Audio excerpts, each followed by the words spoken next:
Good afternoon. Please welcome Columbia University President Lee C. Bollinger.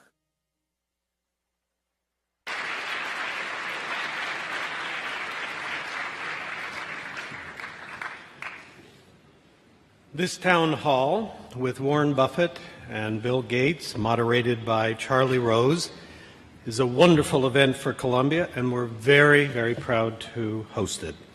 And I must say it's a very special and I suspect deeply memorable occasion for our students, the primary audience that drew all of our guests here today.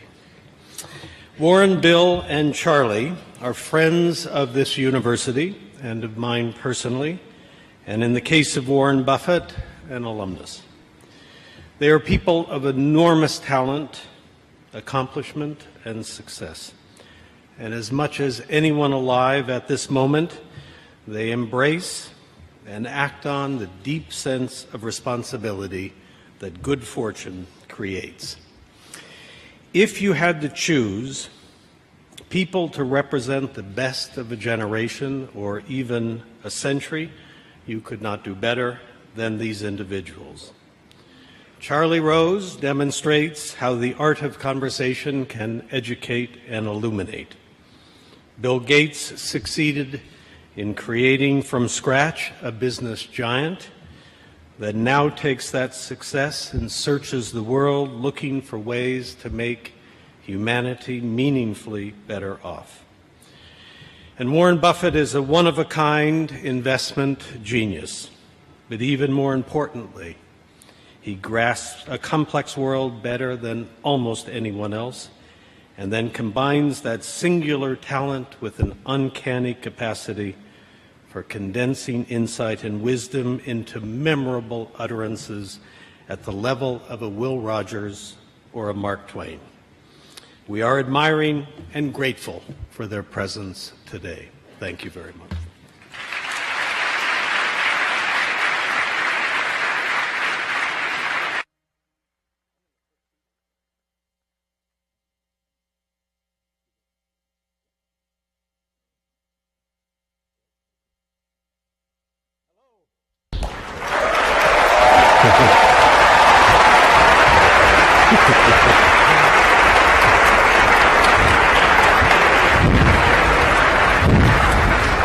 Wow. Thank you for coming.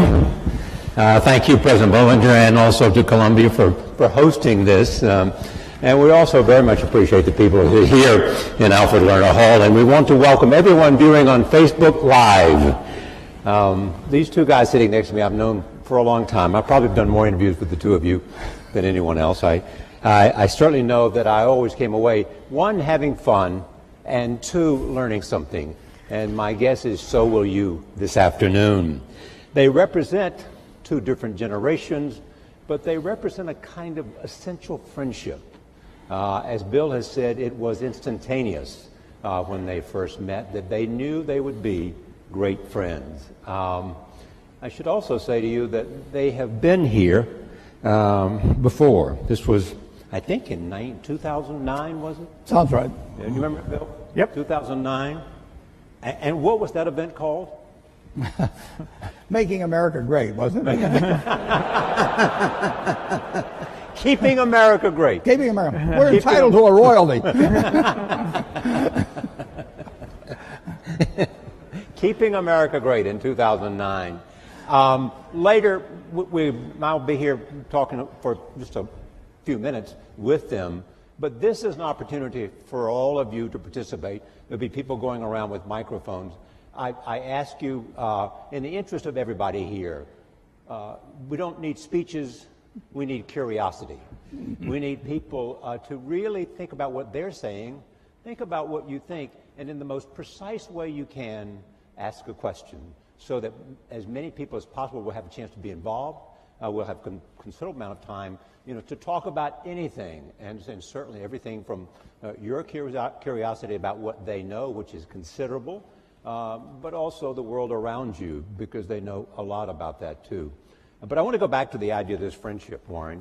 What is it that you two share? What makes this friendship so satisfying for both of you? Well, I think we both certainly share a curiosity about the world, and we come from two different but related worlds. So we had, I think we probably spent about 10 hours of this 1 hour visit that Bill was scheduled on July 5th, 1991. His mother had to talk him into it. And we weren't halfway. I mean, we'd got no place in terms of our eventual agenda just in that time. In fact, the governor of Washington came by, and Bill's dad had to come into the bedroom and pull us out of it. We didn't want to. He was a little embarrassed we were talking to him. Well, we have fun to start with. Right. I mean, every relationship should have a lot of fun in it. And we find the world in just such an interesting place. So we like to compare notes on it. When we compare notes, we have a lot of fun doing it. Part of the time, as I remember the conversation, by the way, there's a remarkable documentary about Warren, which is on HBO. I think it premieres on January 30th, on Monday. Yeah. You should take time to take a look at it. Bill's involved in that, and you will see, in a sense, it's called, I think, Becoming Warren Buffett. Yeah, that's what it's called. Becoming. Took me 86 years, but I got there. You're doing well on it, though, aren't you? Well, so far, yeah. But best is yet to come. And one of the things that happened tonight, Bill, was that I guess your dad at the dinner said, what's been the most important quality for you? And you found out that you and Warren had the same word. Yeah, I think curiosity, which Warren mentioned, is an amazing thing where you try and predict what's going to happen, and then when it doesn't, you sort of think, well, that drug didn't get invented, that stock didn't go up, that approach wasn't popular. What is it about my model of the world that's wrong? Who could I talk to? What could I read? And the things that have happened since 1991, mostly good things, have been amazing and just so much fun to talk about. We read the news and we think, God, what did Warren think about that? You both are readers. You read all the time, all day, Warren. Bill, you're a reader. You also do a lot of sort of courses online as well. I mean, what does that have done? What has that done for your life? The sense of constantly learning. Well, go ahead, Bill. It's an incredible time to be a learner. I remember when I was young, I had the World Book, which is one of Warren's products, and it was very good. But I always felt like, God, I want to get into this in more depth. I want to understand it better. Today, the videos that are online and the courses that you can buy with the very best professors, it's phenomenal. Take a subject like weather or climate change, or what's going on in economics, what's known, what's not known. Now with the foundation, a lot of what I need to learn is about biology, making vaccines, and what's going on with these various diseases. This is a phenomenal time to be a curious person. The information that's out there, I have my biggest problem is that I stay up too late because I'm reading and then I'm a little bit tired the next day. The other thing that you share other than reading is optimism.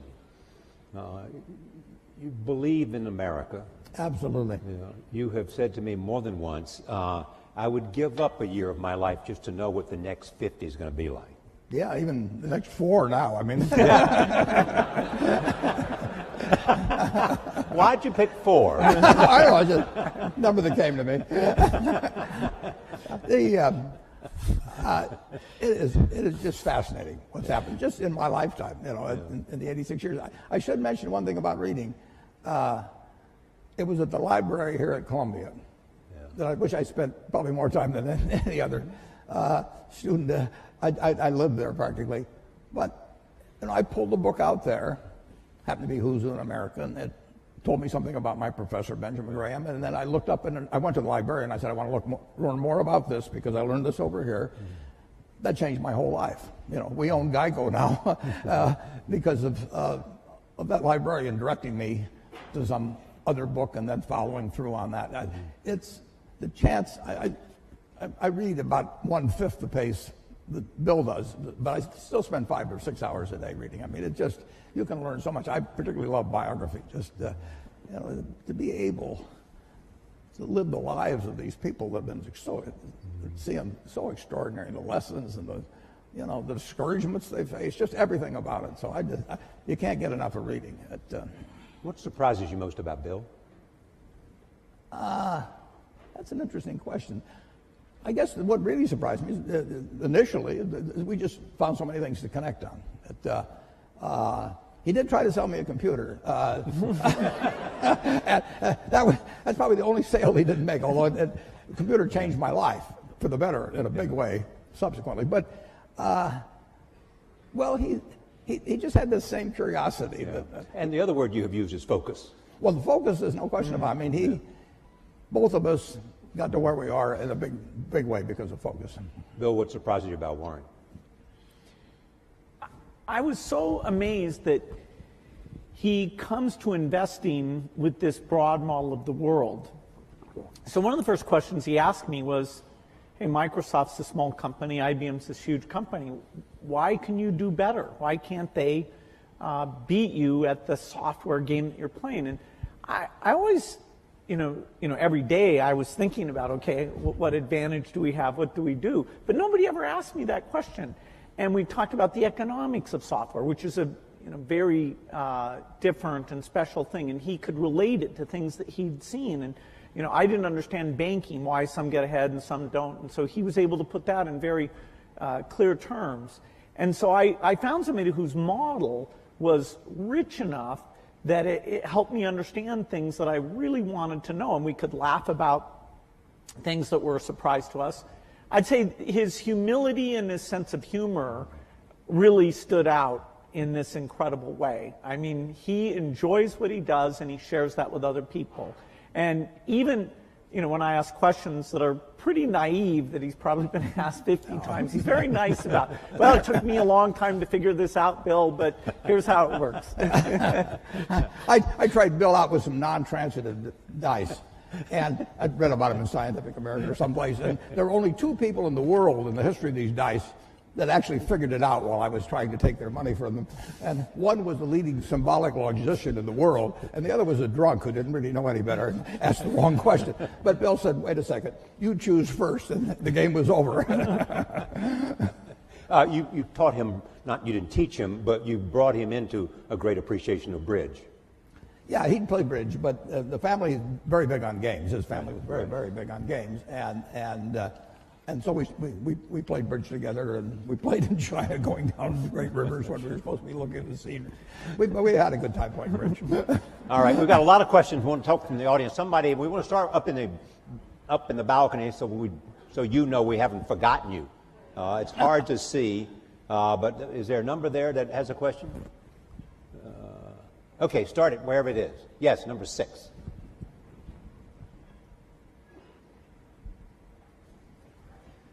Thank both of you guys for being here today. My question is in regards to public health and vaccinations.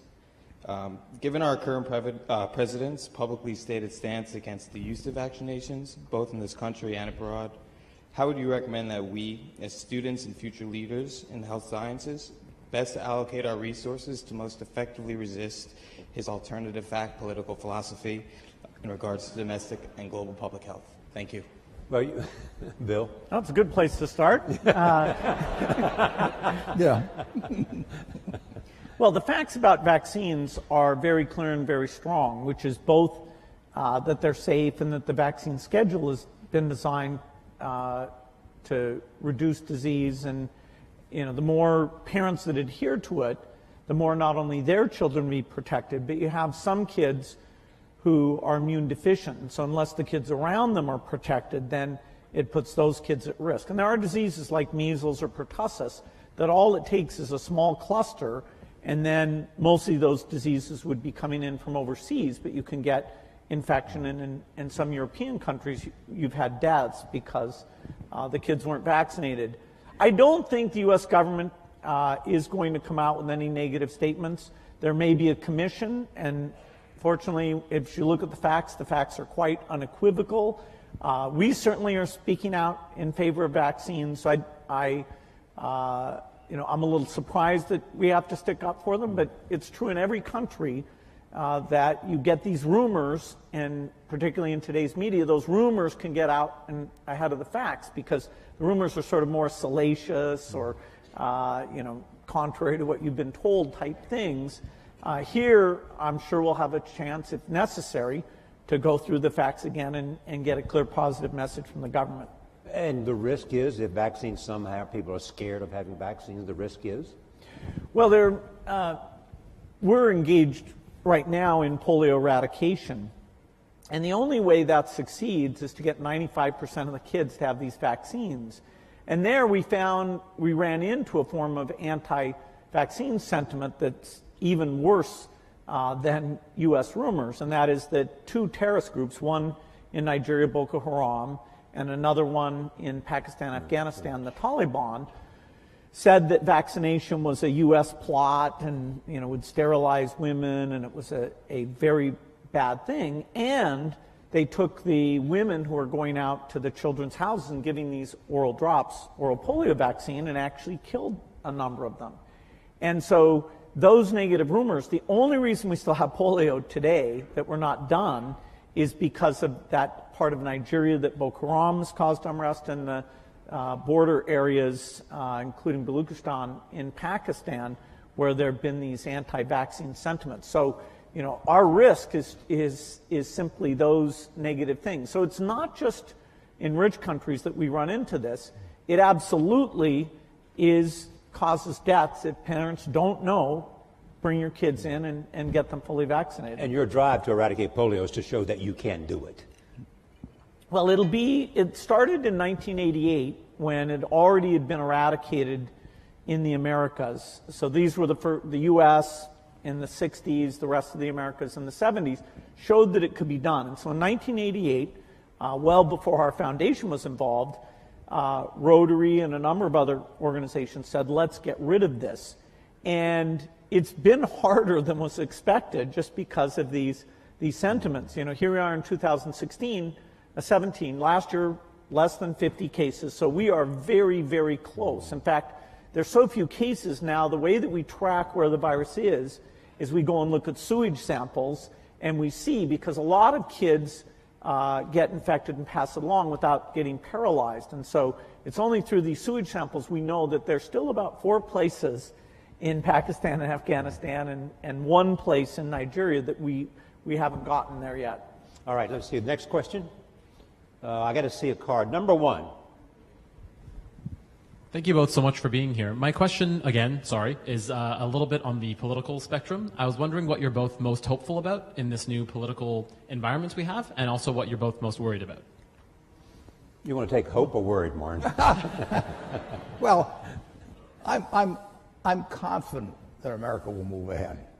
It's been, from the time I was born until now, the real GDP per capita of this country has gone up 6 for 1. I mean, nobody ever dreamt that would be possible. And when you look at what's happened in this country over 240 years, it's an absolute miracle. When I went to Columbia Business School in September 1950, 1 woman in the class. I mean, this country moves forward, and you can't stop it. So I'm enormously optimistic. I say the luckiest person born in the history of the world is the baby being born today in this country. And we will go and, everybody, half the country always is going to be somewhat unhappy, or close to half, about the last election. But I grew up in a household in the late 1930s. My dad was very Republican. My sisters and I didn't get dessert unless we said something bad about Roosevelt. I mean, it was required. And I heard all these apocalyptic views about after his 3rd term there'll be no more elections. I've been hearing that all my life, and year after year after year, with occasional hiccups and an occasional seizure like we had in 2008 and 2009. But this country, it's all profit, folks. I mean, when I came in, just think of what it would have been like in 1776. Nothing here. Yeah. And now we've got... And the velocity of change it just keeps moving. Day. I mean, guys like Bill, they don't quit. Yeah. I mean, he moves on to something like polio. He mentions 50 cases in the world. There were more than 50 in the ward where I went when I was a teenager to see a friend of my sister's. And they were all in these rocking machines and everything. They were destined to a terrible, terrible life. And it was just one ward in Omaha. And now that's the yearly total, thanks initially to, as well as currently, to Rotary and some, but people kept working on it. This world moves forward, and it's been doing, I bought my first stock when I was 11 in April of 1942. The Dow was 100. If you haven't looked, it's 20,000. Something good must have happened in between. And it's going to keep happening, folks. Bill, I know you share the optimism. What about concerns? Well, the optimism is partly that I think American innovation is strong. Support for research is by and large bipartisan. And so whether it's health breakthroughs or even energy breakthroughs, I think, every year that goes by, we're going to have more of those things. Now, this administration is new enough. We don't know how their budget priorities will come out. There are things like foreign aid, which is a small part of the budget, about $30 billion a year, but that means the U.S. is the biggest, that every time there's new leadership, we have to go in and articulate the benefits. It's well spent. It's not the image that people have in the past. And so right now, I think there's a lot of intensity to make sure we get that message out and get, both in terms of the executive branch and the Congress, to maintain amazing things like the President's Malaria Initiative or PEPFAR, which is an HIV thing. These things started under President Bush, and so our foundation's had a great working relationship with Democratic and Republican administrations. Most people wouldn't realize that U.S. foreign aid as a percentage of the economy, which is generally how it's measured, reached its low point in 1999 under the Clinton administration. Now, I'm not saying it was the administration. It was a mix of the administration and the Congress. Then, during those Bush years, it went up fairly substantially. Now, the economy helped with that, but these initiatives were really amazing. And, I'm hopeful that maintaining or even growing these initiatives will be a priority when there's a lot of talk about tax cuts and different spending activities. And so it is a bit up in the air during these months ahead. And you've often made the point that no matter how big the private contributions are, sometimes in terms of sheer scale, you need a government. Yeah, somebody asked me today, if PEPFAR, which is this AIDS program, was canceled, wouldn't private philanthropy make up for it? Well, PEPFAR is over $5 billion a year. That is this one aid program, which is a phenomenal thing that's saved over 10 million lives. That's larger than our foundation, which is the largest in the world. So there's no possibility the government sector, U.S., U.K., other European donors, that's $130 billion a year in total that's uplifting these poor countries in health and education. And if we lose the consensus around that, if people draw inward too much, we will hurt progress, and there will be millions of lives lost because of it. All right. And one thing that might be mentioned, Charlie, is that the difference between now and 60 or 70 years ago in the ability of really bright people, really innovative, really energetic people to get finance to do things is just dramatically better than it was at that time. So now, if you've got good ideas, and there's good ideas right in this crowd, and you've got energy, it's far easier to get finance to move forward those ideas than you could 50 or 60 years ago. Is that because of the internet or crowdsourcing, or what is it? It's just lots more capital around, and people more optimistic about. People are very optimistic about business. But better ways to connect the two, the capital and those and the ideas. It's dramatic. It's dramatic. And the willingness to take risk. The first venture capital stuff is in the 1960s, and it's tiny. Microsoft, when we were taking outside investment, we took at a valuation of $20 million, we took $1 million for 5% of the company. I'll do it retroactively, folks. You had your chance. You had your chance. We never spent the money. That is, our business was profitable enough. We really didn't need to do that, but we wanted people on our board to give us advice. And there's an episode of Silicon Valley where all these venture capitalists are courting this guy. And that really reminded me of what it was like. By that time, which was 1984, there were dozens of venture capitalists. And that's something that other countries have tried to duplicate. They have in small part, but not nearly as well. This willingness to take risks, the idea that if you have a failure, it's not a mark of shame, that, hey, what's your next startup going to be? You heard his secret, folks. He gets his ideas from Silicon Valley. Be sure. All right, cards. Let's see where the cards are, folks. Okay, number 3, take the card right there. So you started this talk about how you'd able to make a model and it won't accurately predict what happens. And on the other side of the coin, I was wondering what happens when you create such well-developed predictive technology, and what are the ramifications and implications of that outcome? Well, I don't think our predictive technology is going to be like an oracle. Warren's nickname is the Oracle of Omaha. But the percentage of times you can predict things like macroeconomics, because they involve emotional sentiment. We're a long ways away from that. The biggest modeling thing I'm involved in is a group that models diseases. So we look at HIV or tuberculosis and understand, okay, what do we have to do in terms of diagnosis and drugs to get these things down? Once we finish polio, we'll go on, and our next big challenge, which will take decades, but I expect will be done in my lifetime, is malaria eradication. So these models aren't nearly at the point where they can take human sentiment into consideration. The field of economics, a very basic question about what we should have done differently before the financial crisis, there really is no consensus, whether it's with the public or inside the profession of economists. They agree that some of the emergency treatment we did was necessary and important, and I wish that was better understood. But in terms of the root causes, it's actually a little disconcerting how little our models or understanding explain how that imbalance got so extreme. All right, well, number 2. Hi, my name is Eugenia. I'm in the engineering school here at Columbia.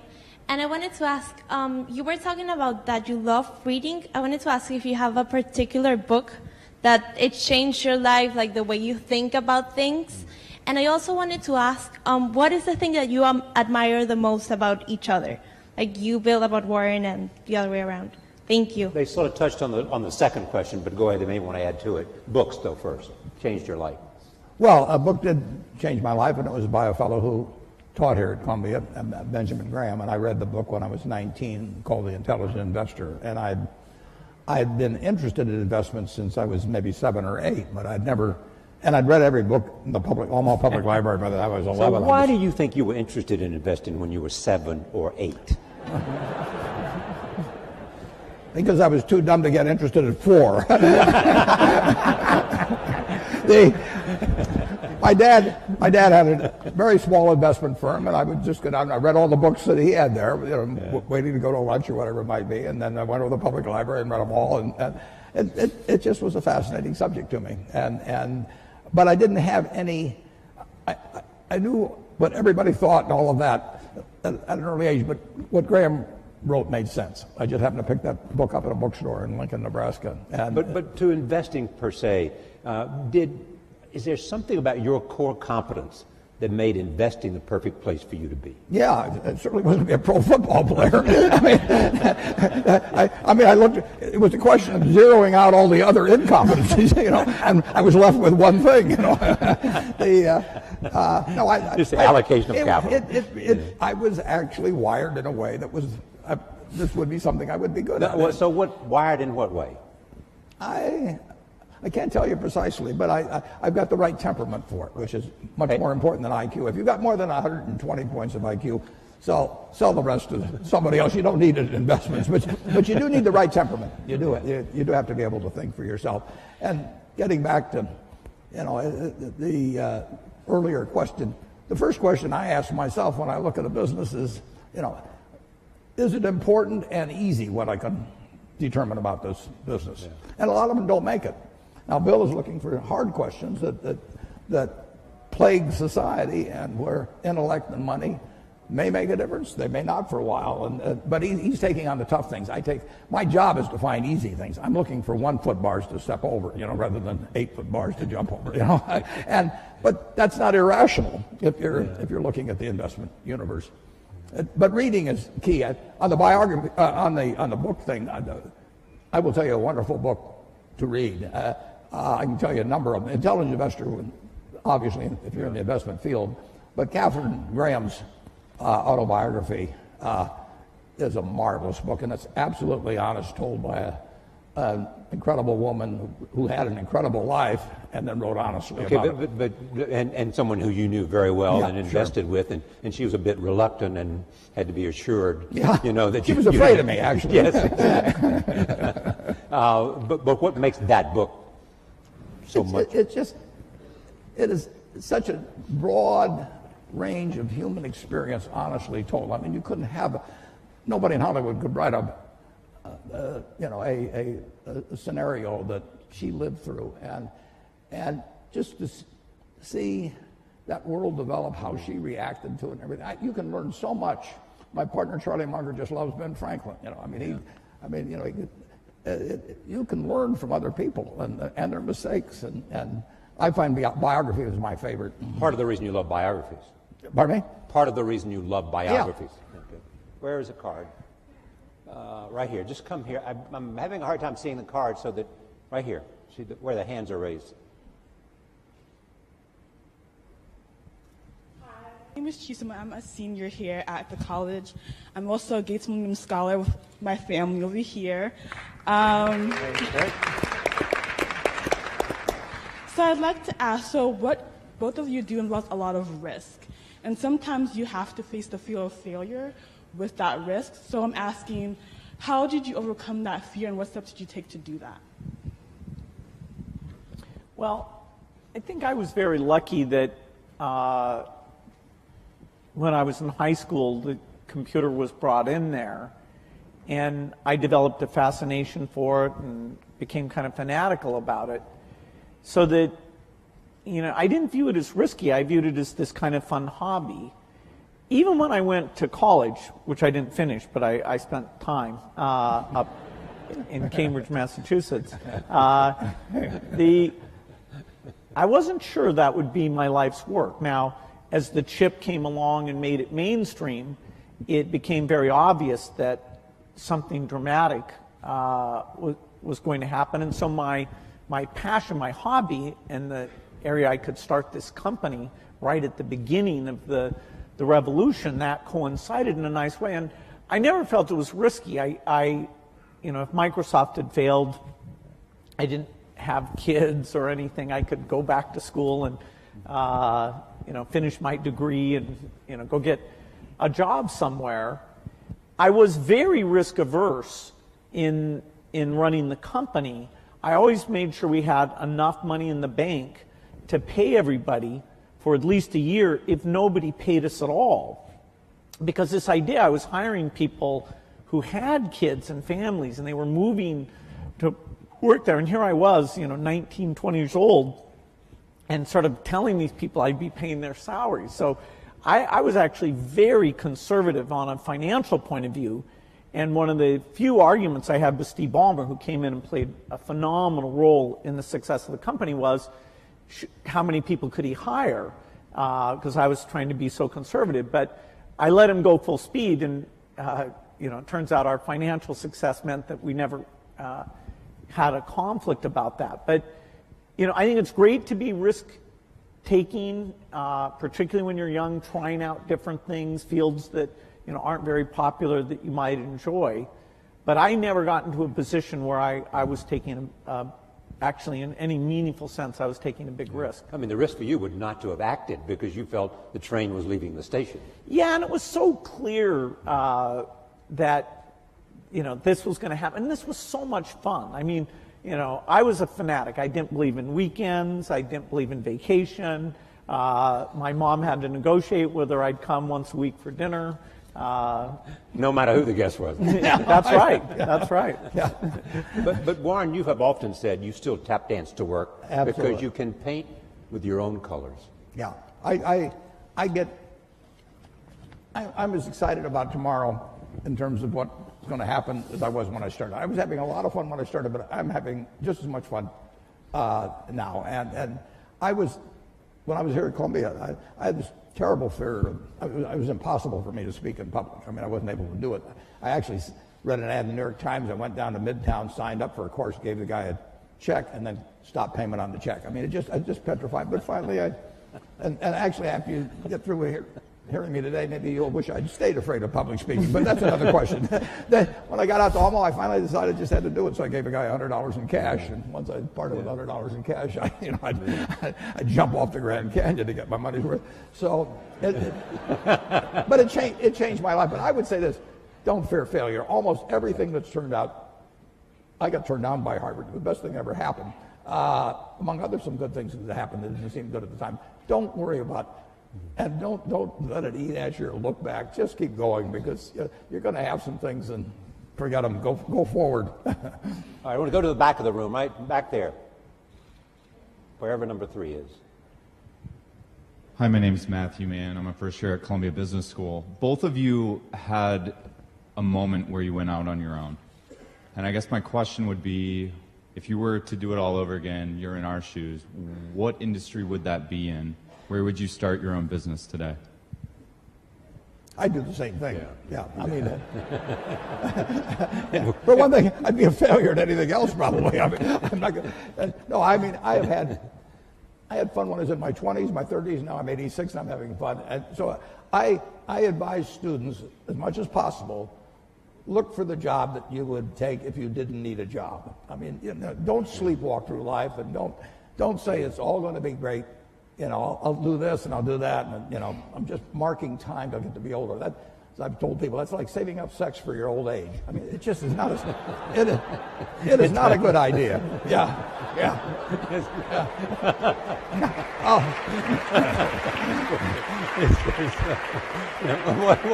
What are you urging them to do? I'll explain it.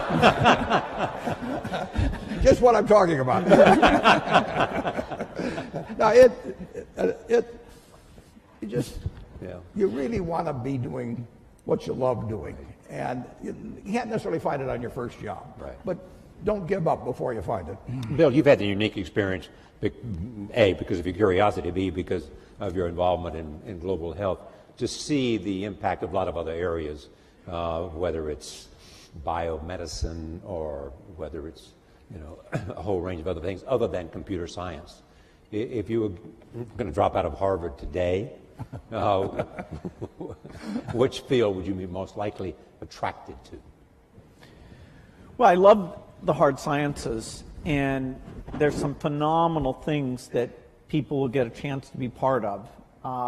I'd still probably pick computer science, because the work in artificial intelligence today is at a really profound level. Our ability not just to play games, but that is a profound milestone, the AlphaGo work that the DeepMind people at Google were able to achieve. And that kind of technology is in all the leading companies and a lot of the universities. With AI, creation of agents, the ability to read and understand material, it is going to be phenomenal. So anything connected with that, I think, would be an exciting lifetime career. I also think in energy, we have the imperative to have energy that's reliable, cheap, and clean. And no system available today can provide that, whether it's for rich countries or for poor countries. And so the innovations there will be profound. And there's many paths that could provide that solution. Finally, I think biology, it's the most thrilling time. We are going to figure out obesity, cancer, even things that are very hard, like depression, because the mind is even more complicated than other parts of the body. I see this through the lens of the disease of the poor, the infectious disease, where new vaccines, new drugs, we are moving faster than ever. And some of these are platform technologies like DNA vaccines that are going to give us just that one thing will give us lots and lots of solutions. And so working in that space is phenomenal. Now, I say this, to my children, and they may not want to do hard sciences. The one who's picked wants to counsel patients and be a doctor, and even more than the science piece, that relationship with patients is what grabs her. So everybody has their own taste, but in terms of big impact, those 3 hard science problems would be at the top for me.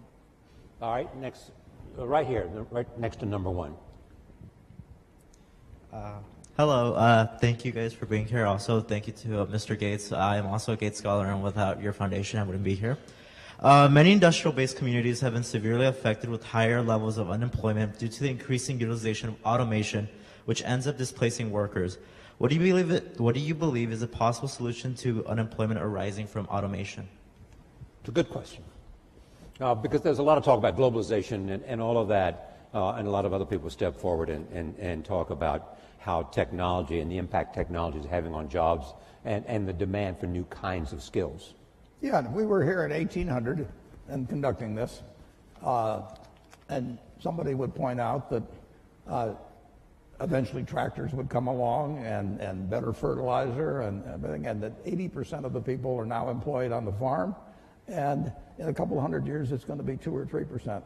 And what are we going to do with all these people? Well, the answer is we release them. Keynes wrote something about it in something called Essays on Persuasion. He wrote in 1930 about what a more prosperous society would become like. And he actually postulated that in 100 years, and we're now 87 years away from that there would be 4 to 8 times as much output per capita. And he's remarkable, but he didn't quite get out, might get distributed. But the idea of more output per capita, which is what the progress is made on productivity, that should be harmful to society is crazy. I mean, the distribution may be a problem, but if one person could push a button and turn out everything we turn out now, is that good for the world or bad for the world? You'd have to figure out how to distribute it, but you'd free up all kinds of possibilities for everything else. So everything should be devoted initially to getting greater productivity, but people who fall by the wayside through no fault of their own, as the goose lays more golden eggs, should still get a chance to participate in that prosperity, and that's where government comes in. Right. Bill, anything to add to that? Yeah, a problem of excess is a different problem than a problem of shortage. If all the tractors and computers stopped working, then we would have problems of shortage there, and we just wouldn't have enough people to make the output. A problem of excess really forces us to look at the individuals affected and take those extra resources and make sure they're directed to them in terms of re-education and incomes policies, and the need for labor in terms of smaller class size, helping handicapped kids, reaching out to the elderly. The demand for labor is not at zero. If you ever get to that point, fine, you can shorten the work week, and you'll be just fine with that. And so this idea of taking an individual who during their generation is affected, I think there's a lot to be learned about that, a lot of thinking we have to do, but the macro picture that it enables is an opportunity. Number 2. Also, I'm urging people at the back, so you have a chance. We want to go back up to the balcony as well.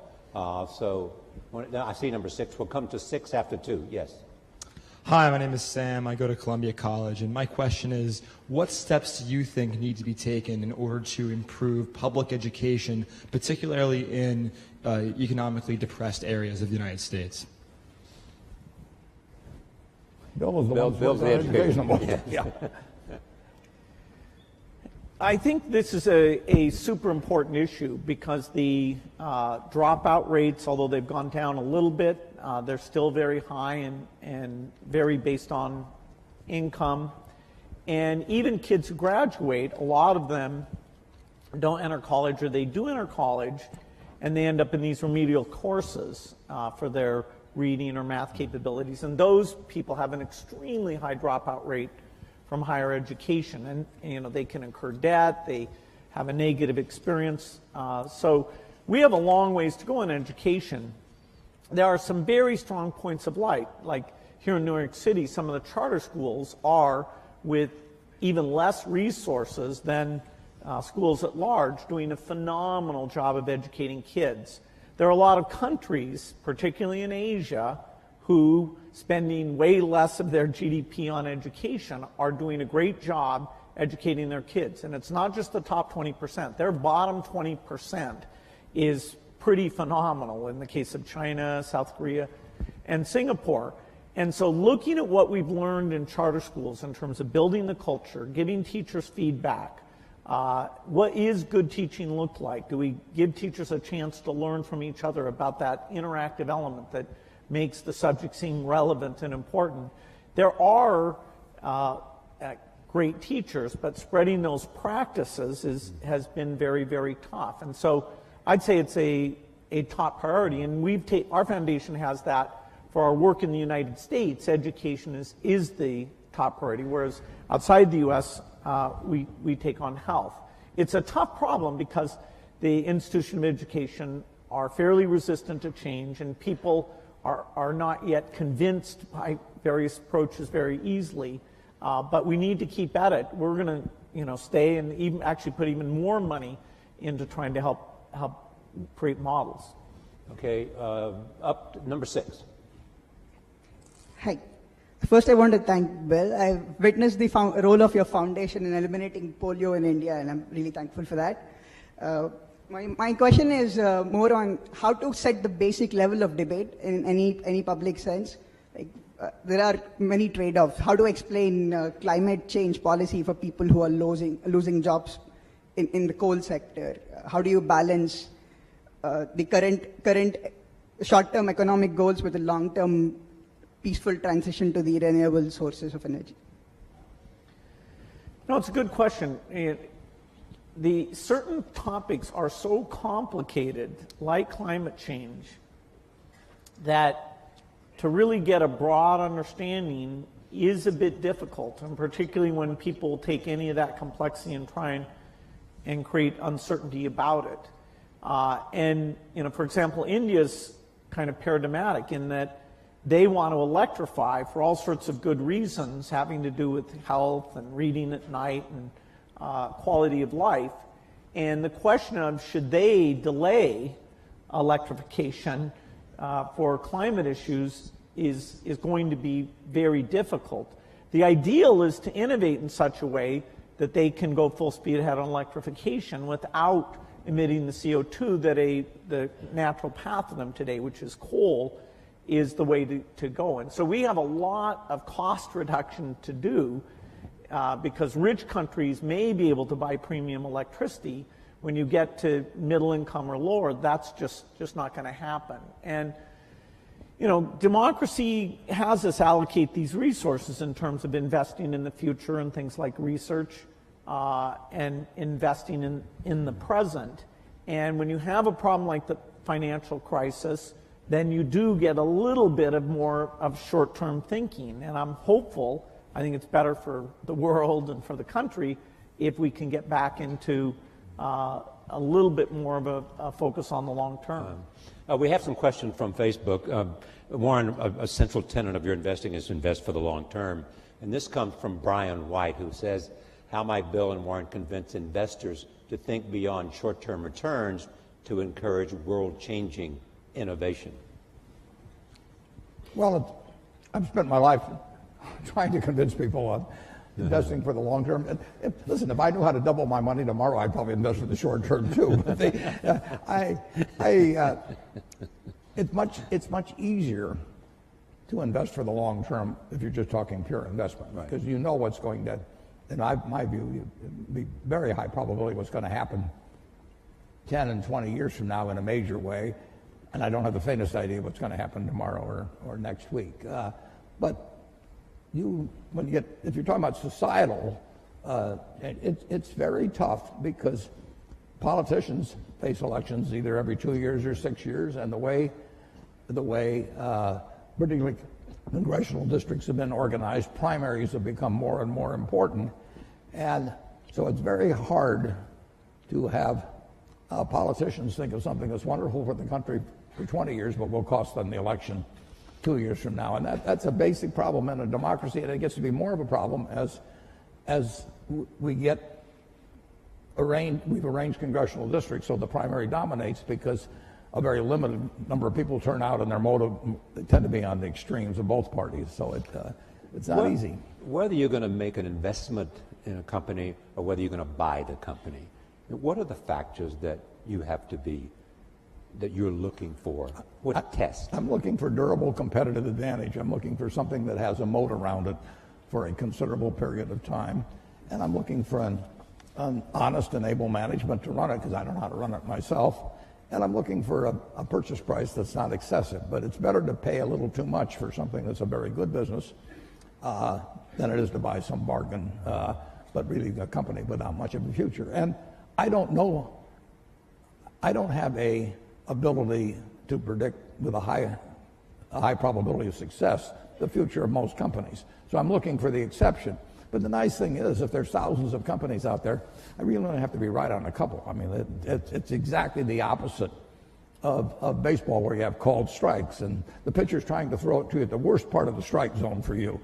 And if he succeeds in getting into that corner 3 times and you don't swing, you're out. And investing, it's a no called strike thing. So I can sit there all day and somebody can throw me one company after another, and finally I get one in my sweet spot. Both of you have chosen both wives and partners well. Charlie Munger added what to you? Charlie Munger changed my views.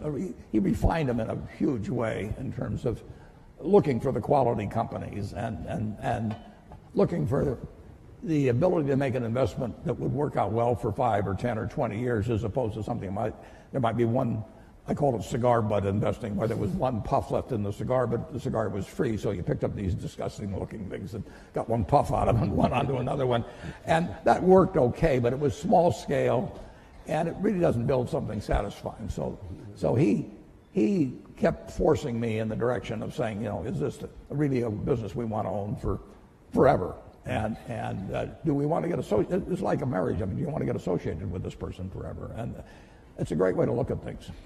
Bill, your wife, Melinda, has added what? Well, she's... Other than 4 children. 3 children. How much time do I have? Because she is your partner, and she was there in the philanthropy from day one. At Microsoft, I had 2 partners who were amazing. I had Paul Allen in the early days, and then Steve Ballmer as the company got bigger. And we would not have achieved anything what we did without those partnerships. Because, when things are tough, when you're making big decisions, having somebody who's really in there with you, committed, for me, I couldn't have done without that. For the foundation, Melinda's an amazing partner. She thinks about the people issues better than I do. She, knows when I get overexcited about the science. She can, make sure we're being realistic about it, and it makes it fun.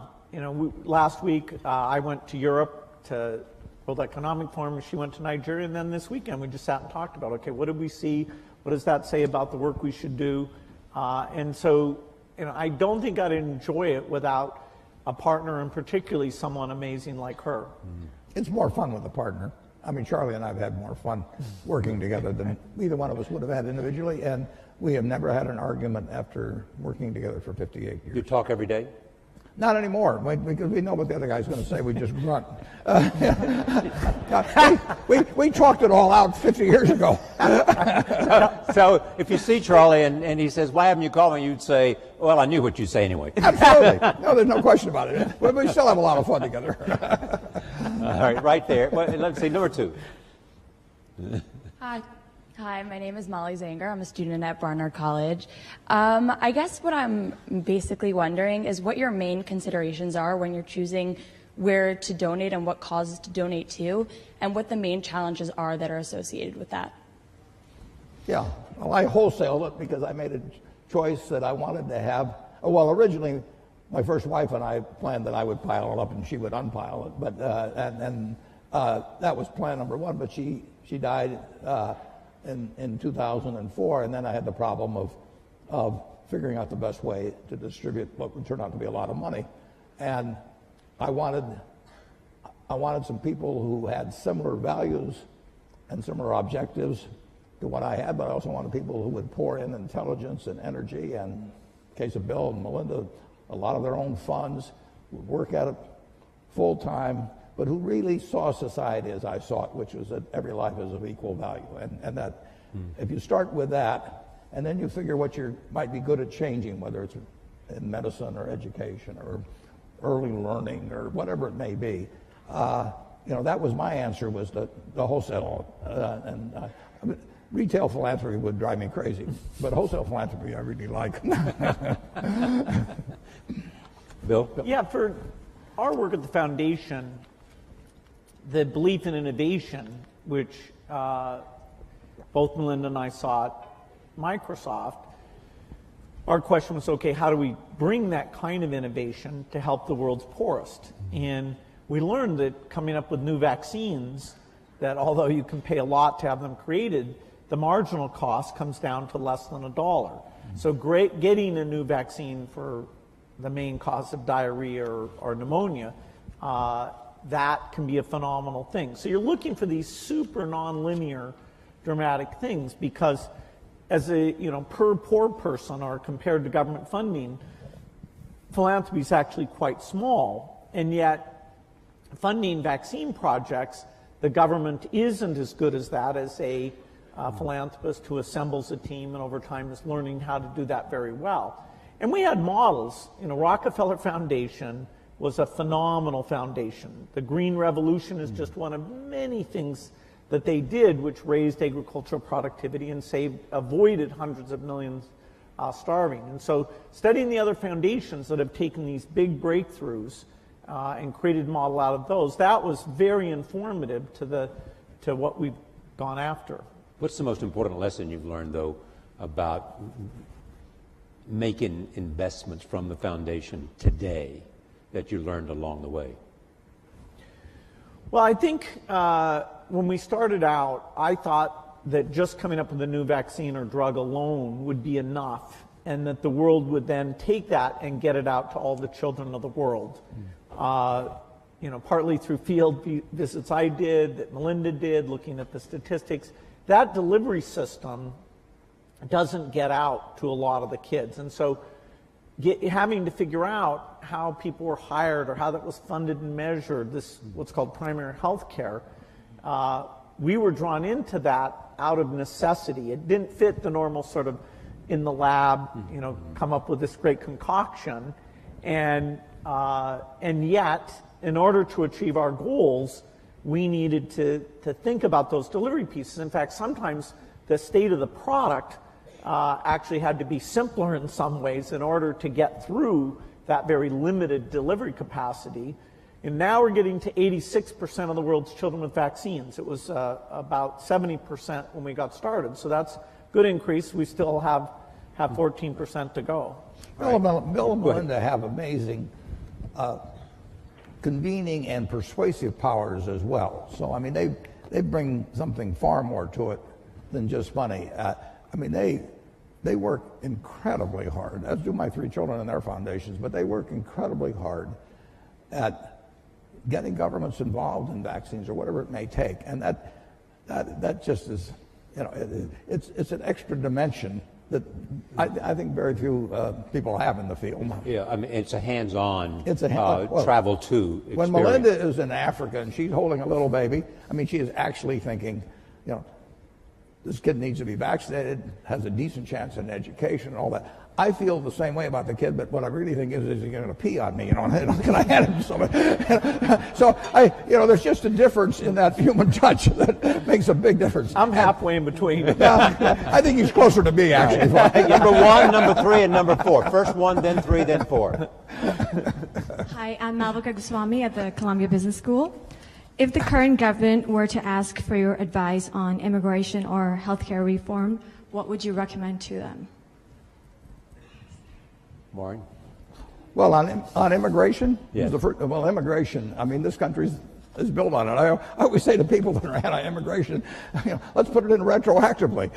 And, everybody leaves. It's this country, if you think about it, Bill's heard this before from me, but we are sitting here in part because of 2 Jewish immigrants who in 1939 in August signed the most important letter perhaps in the history of the United States. And you can you can go to the internet and go to search Bing. And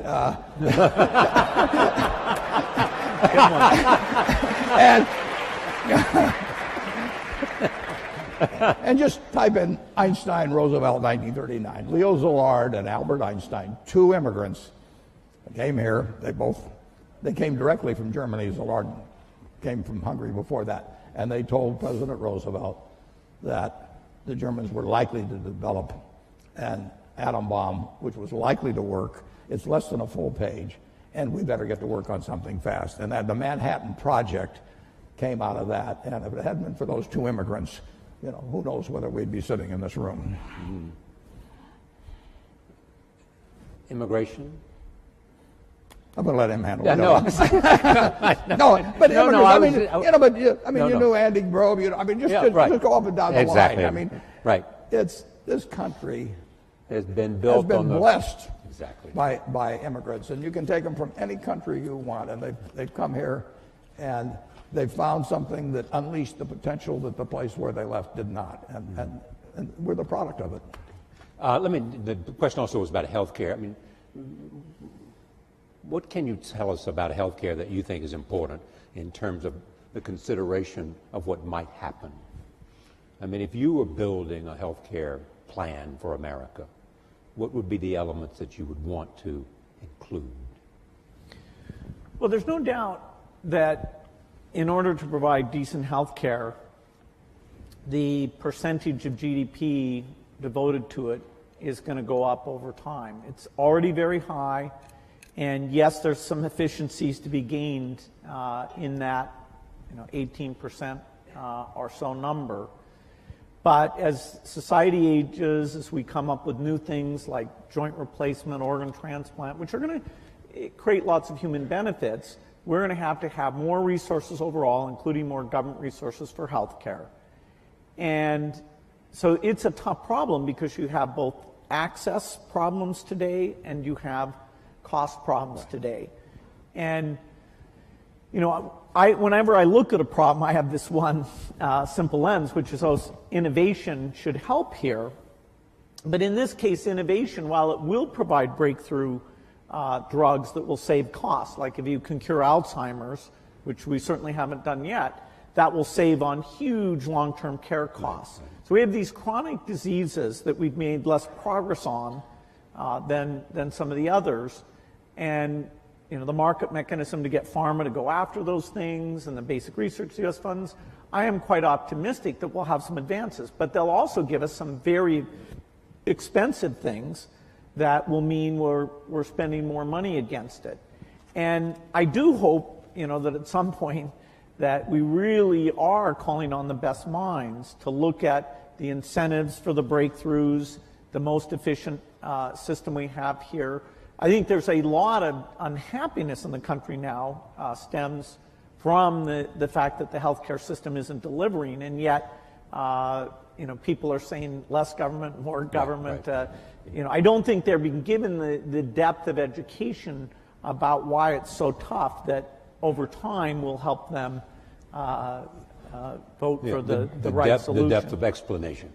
Let me go. I'll go to Facebook in just a moment. But where was I? I promised 3, 4, and 6.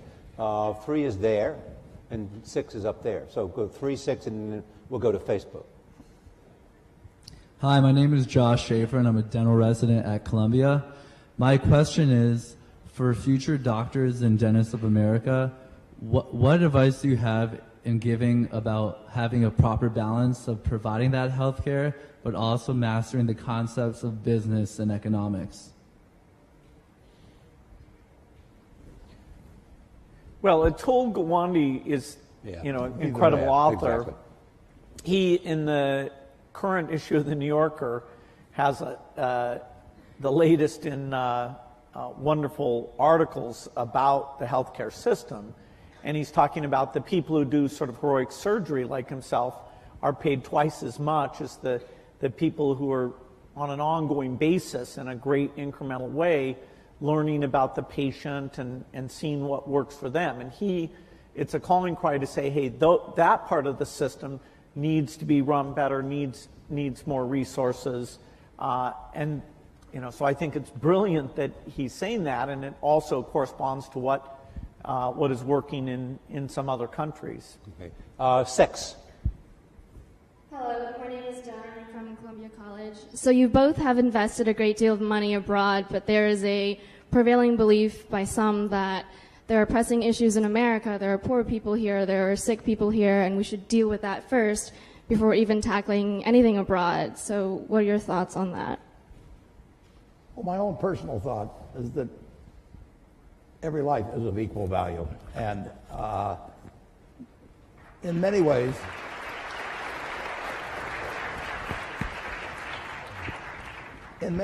if you have a limited number of dollars, you actually can do more for more people outside the United States. We do have greater resources here for our 320 million people than exists around the world for 7+ billion people. So if you can improve the lot of more people by intelligently spending $1 billion or any other number in other areas of the world actually than here. And I get, coming from Omaha and having the money I have, people can say, well, why not spend it all in Omaha? You grew up here in Omaha, it's done all kinds of things for you. And I absolutely acknowledge that. But in the end, if I've got X dollars to spend, I can make life better for more people if I can have it intelligently allocated in other parts of the world actually than the United States. And that draws a fair amount of criticism, but I live with it because that's just what I believe. All lives have equal value is really the driving force Absolutely. behind I mean, the foundation. I'm an accident. I won the ovarian lottery when I was born in the United States in 1930. It was 40-1 against me. I was male. Now it's 80-1 against being a male in the United States in 1930. I was just plain lucky. My life had been far different. Bill always said if I'd been born a long time ago, I'd have been some animal's lunch because I can't run fast and I can't climb trees and everything. And I'd be saying, I allocate capital. It wouldn't work. And, I was lucky. But 79 out of the 80 weren't as lucky as I was at that time. And, Bill. Go ahead, Bill. Yeah, in terms of the helping people in other countries, the foreign aid budget of the U.S. is 0.8% of the budget. And there will be, in the years ahead, a discussion about, is that worth doing?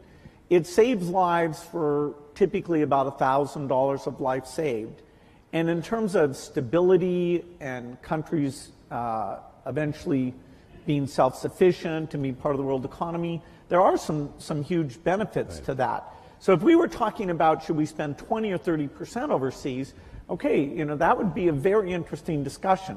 But what we're trying to preserve is something that's gotten smarter and smarter all the time, has proven benefits, all of which are things that our foundation co-invests in the same things, like the polio thing is 0.8%. So I'm hopeful that in a big world that can remain a priority. All right, let me go to another Facebook question. This is from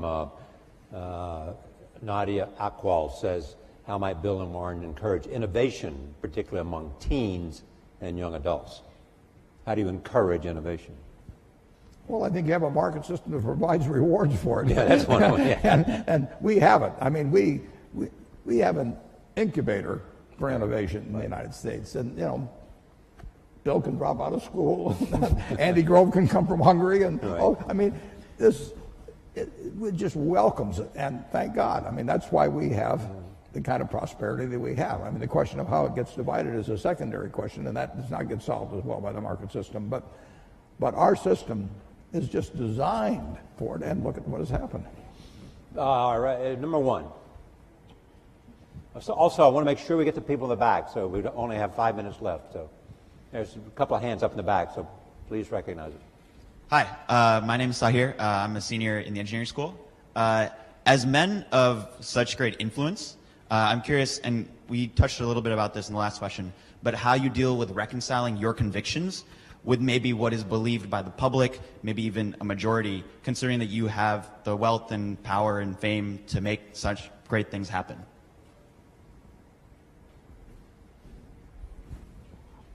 Either. Well, I don't see, the convictions I have, I love sharing them and talking to people and understanding, where people disagree. I can be overly science centric about things. There's all sorts of causes that are super important that our foundation, because we have limited resources, we don't get to go and do. There's lots of diseases. There's aspects of education. Part of the strength of philanthropy is its diversity, and so just by sharing the fact that it's fun, it really can have measurable impact. I hope that sets an example for all of philanthropy. I don't happen to believe that my voice should be that much louder than other people. So some of these big political donations, at least I and I think Warren as well, we've chosen not to have that be a huge way that we're spending our money. That's a personal choice. The money's being saved not for the megaphone, but for the work of the foundation. Yeah, we get a podium of a certain sort, but people do not. With a partner like Charlie Munger, you don't have to worry about my views being accepted automatically. You point out the shortcomings. And the influence of money in politics, I really think, is bad news for this country. I think Citizens United was a terrible decision. And the idea that somebody can pour millions and millions of dollars into a campaign, and in certain cases it not even be identified, I think really kind of goes counter to the kind of America I believe in. The two of you created, along with Belinda and others, created the Giving Pledge. How's that going? Going terrific, Bill can tell you. It really is going terrific. Yeah, philanthropy is kind of a Bill, lonely tell them thing. what it is exactly. Yeah, okay, this is, we love philanthropy of all types, and part of the strength of American philanthropy is actually people with very little who are incredibly generous. Here, though, we said for the people who are super lucky, have over $1 billion, we want a group who are working together, who are committed to give the majority of their wealth away, to learn from each other. What's worked, what hasn't worked, how do you involve your kids, how do you hire staff, and they'll find areas they're working on together and cooperate, but we're not pooling any money. And we thought we'd get 20, 25 people together, and in fact now we're at 156. So it is a wonderful yearly event. I've made some great people. I do think that the quantity and quality has gone up because we're getting together. We'll never be able to measure that in a direct way, and we're making special efforts in China and India because now we have a lot of wealth there that wasn't there before. And in their own way, I think by having a strong philanthropic sector, that will help those countries and therefore help the world. What's interesting now, Bill and I are having dinner actually with the group tonight, for example, but if you go back 100 or 150 years, people got wealthy by making some money from the first oil refinery or steel mill and building another one, and Henry Ford would build a plant to build cars, and then it would be from retained earnings, which eventually turned into cash. Now you can get rich very young just by having an idea, and you can get that idea monetized and capitalized in a way that you cannot believe. So we are particularly interested in getting younger people interested in philanthropy because there are huge fortunes by people that are now in their 20s and 30s, and just think of the potential for that group. And so this thing has worked out way, way better, including getting younger people to join us. Number 6. Hello, my name is Christina Nunez. I'm a fellow dental student to Josh. Thank you for speaking with us today. I'm curious about your insight related to relationships. I'm personally, given a desire to honor myself and respect other individuals, have found it difficult throughout life to discern which relationships to really foster and invest in and accept challenges from, and which to kind of forego and abandon because they're more harmful than helpful. So are there any major life lessons that you two have learned through your personal experiences? Well, it's a very important question, and the more you will move in the direction of the people that you associate with. So it's important to associate with people that are better than yourself, and actually the most important decision many of you make, not all of you, will be the spouse you choose. Right. And you want to associate with people who are the kind of person you'd like to be. You'll move in that direction, and the most important person by far in that respect is your spouse. I can't overemphasize how important that is, and you're right. The friends you have, they will form you as you go through life, and make some good friends, keep them for the rest of your life, but have them be people that you admire as well as like. Bill, you'd add to that? Yeah, some friends do bring out the best in you, and so it's good to invest in those friendships. And some friends challenge you about things you're doing, and that that level of intimacy is great. I wouldn't say that I was so obsessed with work. I didn't invest, I'd say, in my 20s and 30s as much as I should have. It's really through Melinda and seeing other people I've realized, okay, that is it's really worth the investment to have those people, as you're always there to help them, and vice versa. So we started with friendship, and we end with a question of friendship. I want to thank, first of all of you in this audience for coming here at Columbia University, for the Facebook audience coming here to Columbia, where we've faculty and students from all of the disciplines at Columbia, and they have participated. Most of all, we want to thank this afternoon, as we said, and have a conversation with Warren Buffett and Bill Gates. Thank you. Thank you. Thank you.